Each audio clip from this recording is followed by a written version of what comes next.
वैसे जरूरी नहीं है, लेकिन वीडियो को लाइक या फिर डिसलाइक करने की कोशिश जरूर किया करें। तो जैसे इस मूवी का स्टार्ट होता है, हमें मूवी का मेन कैरेक्टर सियोंग दिखाया जाता है और उसकी बेटी का बर्थडे होता है। इसीलिए सियोंग की मदर उसे कुछ पैसे देती है ताकि वो अपनी बेटी को डिनर पर ले जा सके। लेकिन अब सियोंग को और पैसों की जरूरत होती है, तो इसीलिए वो अपनी मदर का एटीएम कार्ड चुरा लेता है। इसके बाद वो अपनी मदर के सारे पैसे चुरा लेता है और पैसों को वो लगा देता है हॉर्स राइडिंग में, और इस गेम में वो 4 मिलियन वॉन जीत जाता है। अब सियोंग ने एक कंपनी से बहुत सारे पैसे उधार ले रखे थे, तो इसीलिए वही लोग उसके पीछे पड़ जाते हैं। इसके बाद वो सियोंग को पकड़ ही लेते हैं और वो उसे काफी मारते हैं। और जब सियोंग उनके पैसे लुटाने के लिए अपने पॉकेट्स चेक करता है, तो वो देखता है कि उसके पास तो पैसे हैं ही नहीं, यानी वो वाले पैसे जिसने हॉर्स राइडिंग में जीते थे। और तब उसे याद आता है कि जब वो इन लोगों से बचकर भाग रहा था तो वो एक लड़की से टकरा गया था, तो जरूर उसी लड़की ने ही उसकी जेब काट ली। अब क्योंकि सियोंग के पास पैसे तो होते ही नहीं, तो इसीलिए वो लोग उसे 1 महीने का और टाइम देते हैं जिसमें कि वो उनके पैसे लौटा दे। इसके बाद सियोंग कुछ पैसों का अरेंज करता है और अपनी बेटी को डिनर पर ले जाता है। इसके बाद सियोंग जल्दी से स्टेशन पर पहुंचता है, लेकिन अनलकीली उसकी ट्रेन तो मिस हो गई थी। और जब सियोंग वहां पर बैठकर ट्रेन के आने का वेट कर रहा था कि तभी अचानक से उसके पास एक आदमी आता है, और ये अननोन पर्सन था, यानी सियोंग उसके बारे में कुछ नहीं जानता था। फिर वो अननोन पर्सन सियोंग को कहता है कि मैं तुम्हारे साथ एक गेम खेलना चाहता हूँ। वो सियोंग को कहता है कि अगर तुम इस गेम में जीत गए तो मैं तुम्हें 1 लाख वॉन दूंगा। तब इतने सारे पैसों का सुनकर सियोंग ये गेम खेलने के लिए एग्री हो जाता है। इसके बाद सियोंग काफी मार खाने के बाद ये गेम जीत जाता है, यानी वो 1 लाख वॉन हासिल कर लेता है। इसके बाद वो अननोन पर्सन सियोंग को एक कार्ड देता है, ये कहते हुए कि अगर तुम और पैसे जीतना चाहते हो तो इस कार्ड पर जो नंबर लिखा हुआ है उस पर कांटेक्ट करना। इसके बाद सियोंग जब अपने घर जाता है तो उसकी मदर उसे कहती है कि तुम्हारी बेटी अगले साल अपने स्टेप फादर के साथ यूएस में शिफ्ट हो रही है। यहाँ पर हमें ये पता चलता है कि सियोंग की डिवोर्स हो गई है और उसकी वाइफ ने दूसरी शादी भी कर ली है। लेकिन सियोंग कभी भी ये नहीं चाहता था कि उसकी बेटी उससे दूर जाए, लेकिन उसे बहुत सारे पैसे चाहिए होते हैं अपनी बेटी की कस्टडी वापस लेने के लिए, तो इसीलिए सियोंग उस कार्ड वाले नंबर पर कॉल करता है। इसके बाद सियोंग को एक गाड़ी में लाया जाता है जहाँ पर और भी लोग थे, लेकिन फिर उन सारे लोगों को बेहोश कर दिया जाता है। और जब उन सब लोगों की आँख खुलती है तो वो खुद को एक फैसिलिटी में पाते हैं जहाँ टोटल 456 लोग थे, और वो वहाँ पर एज अ प्लेयर थे क्योंकि उन सबको एक यूनिफॉर्म भी पहनाया हुआ था। इस फैसिलिटी का होस्ट यानी लीडर एक आदमी था जो कि फ्रंट मैन था वहाँ पर, और वो सब पर नजर रख रहा था। अब यहाँ पर एक कॉमन चीज थी कि जितने भी लोगों को वहाँ पर लाया गया था उन सब ने कर्जे लिए हुए थे बहुत ज्यादा। सियोंग वहाँ पर प्लेयर नंबर 1 से मिलता है जो कि एक बूढ़ा आदमी था। उस बूढ़े आदमी को ब्रेन ट्यूमर था, यही वजह थी कि वो यहाँ पर आया था क्योंकि उसकी लाइफ तो वैसे भी खत्म ही होने वाली थी। इसके बाद वहाँ पर 2 प्लेयर्स जिनमें लड़की का नाम सैब्यूक और लड़के का नाम जेंग होता है, उनके बीच फाइट होती है। अब यहाँ पर सैब्यूक वही लड़की थी जो सियोंग के पैसे लेकर भाग गई थी, यानी उसी ने उसकी जेब काटी थी। सियोंग तो उसे देखते ही पहचान लेता है, इसीलिए वो अपने पैसे मांगने के लिए उसके पास जाता है। तभी वहाँ पर कुछ गार्ड्स आ जाते हैं जिन्होंने पिंक कलर का यूनिफॉर्म पहना था और उनके फेस अच्छी तरह से कवर्ड थे। गार्ड्स उन सभी प्लेयर्स को बताते हैं कि तुम्हें यहाँ पर टोटल 6 गेम्स खेलनी होंगी और जो इस गेम का विनर होगा उसे बहुत सारे पैसे मिलेंगे।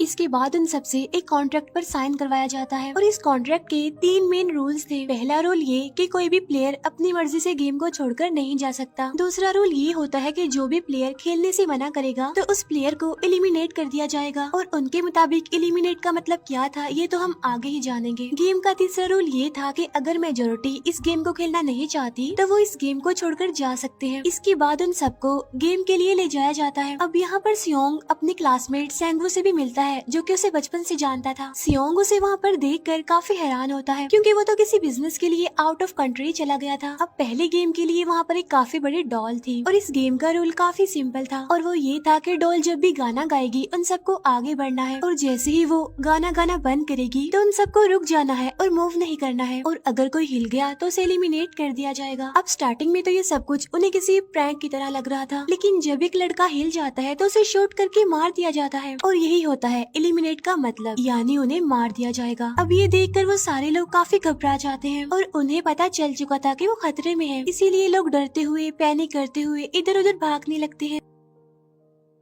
लेकिन अब क्योंकि गेम का रूल था इसीलिए जो भी हिलता है उसे मार दिया जाता है और जितने भी सर्वाइवर होते हैं वो किसी न किसी तरह इस गेम को कंप्लीट कर ही लेते हैं। लेकिन जो लोग मर जाते हैं उनकी डेड बॉडीज को वहाँ से ले जाया जाता है और अब 456 प्लेयर्स में से सिर्फ 255 ही रह गए थे। अब क्योंकि वो सारे प्लेयर्स इतना ज्यादा डर जाते हैं कि अब कोई भी गेम खेलना नहीं चाहता था। लेकिन जैसा कि रूल नंबर 3 था कि अगर मेजोरिटी चाहे तो वो ये गेम स्किप कर सकती है, तो इसीलिए उनका लीडर यानी फ्रंटमैन वोटिंग करवाता है। लेकिन इससे पहले उन्हें प्राइज मनी दिखाई जाती है यानी जो विनर को मिलेगी। लेकिन इन केस अगर कोई गेम को छोड़कर चला जाएगा तो ये सारे पैसे मरे हुए प्लेयर्स की फैमिलीज को मिल जाएंगे और ये prize money total 45 billion won होती है। इसके बाद वोटिंग करवाई जाती है जिसमें मेजोरिटी इस गेम को खेलना नहीं चाहती थी, तो इसीलिए गेम को यहीं पर स्टॉप कर दिया जाता है। लेकिन अगर कभी फ्यूचर में वो लोग चाहें तो इस गेम को रिज्वाइन कर सकते हैं। इसके बाद सभी लोगों को उनके घरों पर छोड़ दिया जाता है। नेक्स्ट डे सियोंग पुलिस स्टेशन जाता है और वहाँ पर वो पुलिस को सारी बात बता देता है। लेकिन उन लोगों को सियोंग की बातों पर यकीन नहीं होता और उल्टा वो लोग उसे पागल समझने लग जाते हैं। इसके बाद सियोंग उन्हें वही वाला कार्ड दिखाता है, लेकिन हैरान कर देने वाली बात तो ये है कि उस पर जो नंबर था वो रॉन्ग था। इसके बाद सियोंग जब घर जाता है तो उसकी मदर वहाँ पर नहीं होती। उधर सियोंग का क्लासमेट सेंगवू अपनी मदर को छुपकर देख रहा होता है और तभी वहाँ पर सियोंग भी आ जाता है। यहाँ पर सेंगवू अपसेट होते हुए सियोंग को बताता है कि मेरे ऊपर 6 बिलियन का कर्ज है। वो बताता है कि मैंने क्लाइंट्स के पैसे लेकर स्टॉक मार्जिन में लगा दिए थे, लेकिन अनलकीली वो सारे पैसे डूब गए। और तभी सियोंग के पास हॉस्पिटल से कॉल आती है। सियोंग की मदर का पाँव काफी इंजर्ड था, लेकिन डायबिटीज का ट्रीटमेंट ना होने की वजह से उनकी चोट और ज्यादा बढ़ गई। तब डॉक्टर सियोंग को बताते हैं कि तुम्हारी मदर का ट्रीटमेंट हो सकता है, लेकिन इसके लिए हमें इनका पाँव काटना होगा। लेकिन इस ऑपरेशन में बहुत सारे पैसे लगने वाले थे। लेकिन जाहिर सी बात है सियोंग के पास इतने पैसे तो होते नहीं। इवन उसने तो अपनी मदर के इंश्योरेंस के पैसे भी उड़ा दिए थे। तब इसीलिए सियोंग पैसे मांगने के लिए अपनी वाइफ के पास जाता है, लेकिन उसकी वाइफ उसे पैसे देने से इनकार कर देती है। फिर उसकी वाइफ अपने हस्बैंड को बताती है कि सियोंग आया था पैसे मांगने के लिए और तभी उसका हस्बैंड सियोंग को पैसे देने आता है। साथ साथ उसे ये भी कहता है कि मेरी फैमिली से दूर रहो। लेकिन सियोंग उसे मारने लगता है और तभी उसकी बेटी भी वहाँ पर आ जाती है। इसके बाद सियोंग का एक फ्रेंड अपने बॉस के पास पैसे मांगने जाता है, लेकिन उसका बॉस उसे पैसे देने से मना कर देता है, तो इसीलिए उन दोनों के बीच फाइट होने लगती है। इस फाइट के दौरान उसके बॉस का हाथ मशीन में आ जाता है, तो मौके का फायदा उठाकर सियोंग का फ्रेंड पैसे लेकर वहाँ से भाग